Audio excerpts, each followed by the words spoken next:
हुआ कि है, रो रहा है, तपस्या कर रहा है। तो राम जी उससे पूछते हैं क्यों रो रहा है तू? तो उन्होंने कहा मेरा नाम सुतीक्ष्ण है, मैं अगस्त मुनि का शिष्य हूँ। मैं अपने गुरुजी के साथ रहता था, पर मेरे अपराध के कारण मेरे गुरुजी ने मुझे अपने से दूर कर दिया। गुरु वियोग में रो रहा हूँ। मेरे गुरुजी जब तक मुझे क्षमा करके पुनः नहीं अपनाएंगे तब तक मेरा हृदय शांत नहीं होगा। ऐसा क्या किया था तुमने जो तुम्हारे गुरुजी तुमसे नाराज हो गए?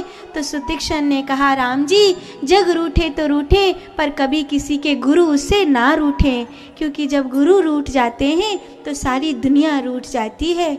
आपको नहीं पता। अरे किया क्या ये तो बताओ। तो उसने कहा जब मैं छोटा था तब गुरुजी सालिग्राम भगवान की सेवा देकर मुझे चले गए थे। मैं सालिग्राम भगवान की सेवा कर ही रहा था कि बड़ी भूख लगी और मंदाकिनी के किनारे आ गया। सालिग्राम भगवान को मंदाकिनी में नवाकर सोच ही रहा था क्या करूं, तभी एक काली काली जामुन मेरे ऊपर गिरी। मैंने ऊपर देखा बड़ी सारी जामुन लगी हैं। भूख मुझे बहुत सता ही रही थी।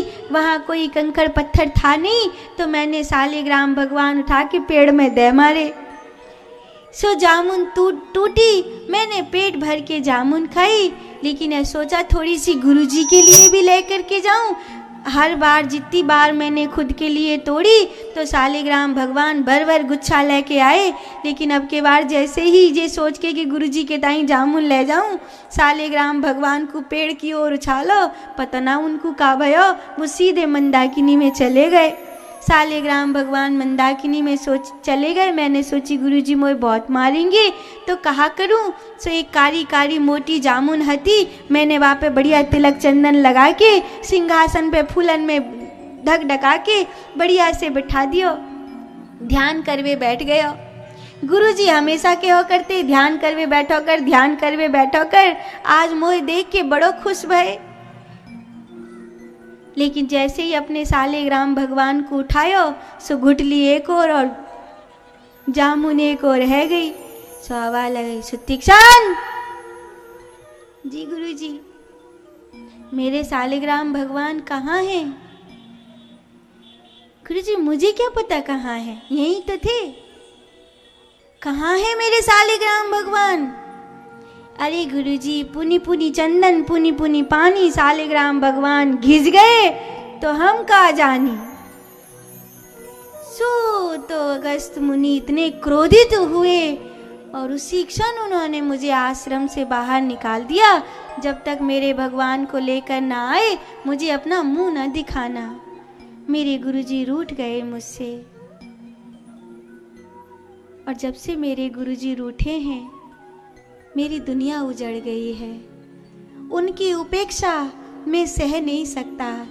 जब उनकी प्रेम भरी मुस्कुराहट मेरे ऊपर पड़ती थी तो मैं जिंदा हो जाता था।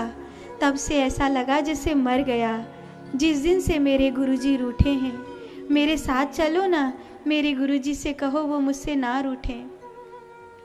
बिहसी चले कुंभज ऋषि पासा। सुतीक्ष्ण की बात सुनकर राम जी हंसे और कहा कहाँ फेंके थे सालिग्राम भगवान? तो कहा वहाँ गए। और भगवान राम ने जैसे ही मंदाकिनी को छुआ संकल्प करके मंदाकिनी का जल पारदर्शी हो गया। आज भी मंदाकिनी का जल पारदर्शी है।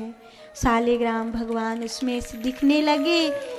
ले आया सुतीक्ष्ण और फिर राम जी के साथ अगस्त मुनि के आश्रम पर गया। तू आ गया? क्यों आया है यहाँ? गुरुजी भगवान को ले आया हूं। सुतीक्ष्ण के हाथ में सालिग्राम थे। सुतीक्ष्ण कह रहा था कि मैं भगवान को ले आया हूं, लेकिन पीछे से राम लक्ष्मण चले आ रहे थे और अगस्त मुनि ने सालिग्राम जी को नहीं देखा। ये तो सचमुच भगवान को ले आया है। और उस समय सुतीक्ष्ण जी को अगस्त मुनि ने गले से लगा लिया। तो सचमुच भगवान को ले आया है। और सुतीक्षण ने राम जी का धन्यवाद किया। सुतीक्षण को पता ही नहीं चला कि अगस्त मुनि क्या कह रहे हैं और राम जी क्या सुन रहे हैं। सुतीक्षण को लगा कि मैं शालिग्राम ले आया हूँ और अगस्त मुनि कह रहे थे कि तू भगवान को ले आया है। और यहाँ अगस्त मुनि राम जी को पहचानते हैं। ये बात राम जी ने इशारा करके मना कर दी और मुनि को प्रणाम करते हुए कहा, अहो भाग्य हमारे ऋषि कुंभज के दर्शन हुए, हमें कुछ ज्ञान दीजिए। तब ऋषि कुंभज ने राम जी को रुद्र विद्या सिखाई और इस समय रुद्र विद्या की राम जी को आवश्यकता थी।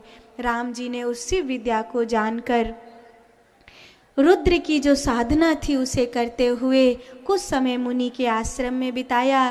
फिर अपने लिए जगह पूछी तो कहा, क्या करना है मुझे, कैसे करना है? तो राक्षसों का अंत होगा, हे राम पंचवटी पर आप वास करिए। राम जी पंचवटी की ओर आए हैं। ये बात सुनते ही जटायु आ गए। मुझे नहीं पहचानते हैं आप, पर मैं आपको पहचानता हूँ। आपके पिता दशरथ जी ने कहा था कि जब मैं मरूंगा तो जैसे एक पुत्र पिता के शरीर को अग्नि देता है, ऐसे ही मेरा बेटा आपकी चिता को अग्नि देगा। इसीलिए आए हो ना? अब मैं बूढ़ा हो चला हूँ, मुझ बूढ़े जटायु को अपने हाथों से अग्नि देने आए हो ना? अपने पुत्र की तरह जटायु ने राम जी को देखा और राम जी ने पिता की तरह जटायु को प्रेम दिया।